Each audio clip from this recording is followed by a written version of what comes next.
Hello guys, সবাই কেমন আছেন? আমি আপনাদের সাথে আছি জয়।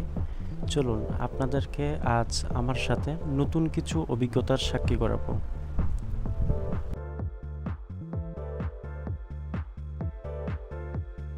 আপনি যদি কক্সবাজার ঘুরতে যান, কক্সবাজার কিন্তু শুধুমাত্র বিচের জন্য না। কক্সবাজার সি বিচ ব্যতীত অনেক কিছু আছে যা অনেক সুন্দর। আপনাদেরকে আজকে তেমন কিছু সৌন্দর্য আমার সাথে আপনাদেরকে দেখাবো। প্রথমেই আমরা যাত্রা করব ট্রেনের মাধ্যমে অথবা বাসের মাধ্যমে। আমি আপনাদেরকে দুইটাই এখানে দেখাচ্ছি, কারণ আপনি চাইলে দুইটারই মাধ্যমে যাত্রা করতে পারেন। আর তাছাড়া আপনি যদি কক্সবাজার যান ট্রেনের মাধ্যমে, তাহলে আপনি এই দৃশ্যগুলো অবশ্যই উপভোগ করতে ভুলবেন না। জানালাতে অবশ্যই চোখ রাখবেন। আর হ্যাঁ, যদি ট্রেনের মাধ্যমে যান মোবাইল ফোনটা অবশ্যই সাবধানে রাখবেন, কারণ আমরা সচরাচর জানি ট্রেনের মাধ্যমে যদি আপনি যাত্রা করেন, জানালার পাশে যদি স্পেশালি বসেন একটু খেয়াল রাখতে হবে। বর্তমানে হাইপ তোলা বাংলাদেশের সবচেয়ে সুন্দর ট্রেন স্টেশন হচ্ছে কক্সবাজার। আপনি যদি কক্সবাজার বেড়াতে যান অবশ্যই ট্রেন স্টেশনটা অবশ্যই দেখার জন্য আসবেন, যা দেখলে আপনার অবশ্যই মনোমুগ্ধকর হতে বাধ্য। কারণ এই প্ল্যাটফর্মটা এমন স্টাইলে বানিয়েছে, বিশ্বাস করবেন যেন একদম ইন্টারন্যাশনালভাবে এটা বানানো হয়েছে। আপনি যদি ট্রেন স্টেশনের একটু বাইরে গিয়ে দেখেন, মন একদম ভরে যাবে।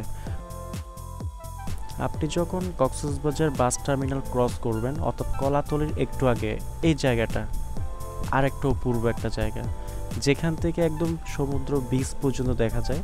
তারপর যখন আপনি কলাতলি থেকে আস্তে আস্তে সুগন্ধা পয়েন্টের দিকে যাবেন, এই জায়গাটায় আপনার আলাদা একটা মায়া কাজ করবে, কারণ রাতের বেলা এই রাস্তাটা এত যে সুন্দর লাগে নিজের চোখে না দেখলেও নয়।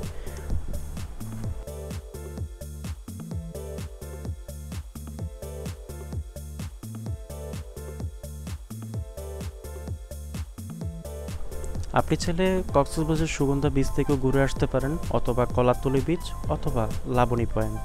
আমি রেকমেন্ড করব আপনি সুগন্ধা বিচ অথবা লাবণী পয়েন্টে যাবেন। সবচেয়ে কম মানুষ থাকবে এবং আপনি বিচটা উপভোগ করতে পারবেন। অথবা আপনি চাইলে আমার মতো বিচটা দেখার পর চাইলে আপনি চলে যেতে পারেন কক্সবাজারের সবচেয়ে বড় হাইপ তোলা রেডিয়েন্ট ফিশ ওয়ার্ল্ড, যেখানে আমি গিয়েছিলাম। চলুন। আর হ্যাঁ, ছোট্ট একটা ইনফরমেশন অবশ্যই এখানে দিয়ে রাখি। আপনি কক্সবাজার এসে যে হোটেলে থাকবেন, ওই হোটেল থেকেও চাইলে আপনি এখানে আসার টিকিটটা, অর্থাৎ এন্ট্রি টিকিটটা আপনি এখান থেকে ক্রয় করতে পারেন। আপনি যেখান থেকে এই টিকিটটা ক্রয় করতে পারবেন, অর্থাৎ আপনার হোটেল থেকে মাত্র 250 টাকা দিয়ে পেয়ে যাবেন, যেটা আমি নিয়েছিলাম। কিন্তু আপনি যদি এখানে এসে যদি এন্ট্রি করতে চান টিকিট নিয়ে, তাহলে এখান থেকে টিকিটের ক্রয় মূল্য নেবে 300 টাকা।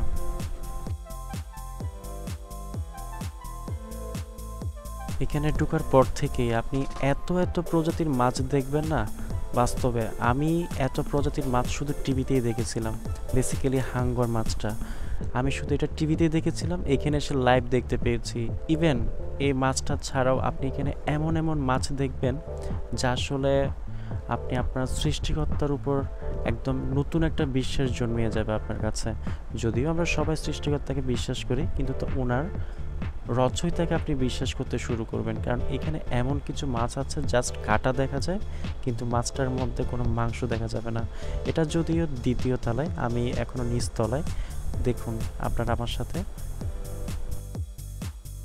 এখানে আরেকটা ইনফরমেশন আপনাদেরকে দিয়ে রাখি। আপনারা যখন এখানে প্রবেশ করবেন, শুরুতেই আপনারা কোনো বন্ধুবান্ধব বা কাপল যদি এখানে যাত্রা করেন, শুরুতেই আপনাদেরকে একটা ছবি তুলে নেবে এবং আপনি যেখান থেকে এক্সিট হবেন এখানে ঠিক ওইখানেই আপনার তোলা ছবিটা ওইখানে আপনাকে ওয়াল করে রাখবে।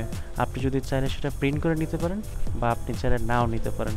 এটা একটা ইনফরমেশন আপনাকে দিয়ে রাখলাম। আর হ্যাঁ, এখানে অনেক কিছুই আছে, যেমন ঝর্ণা, আপনি চাইলে উপভোগ করতে পারবেন। আজ এ পর্যন্ত, সবাই ভালো থাকবেন। নমস্কার।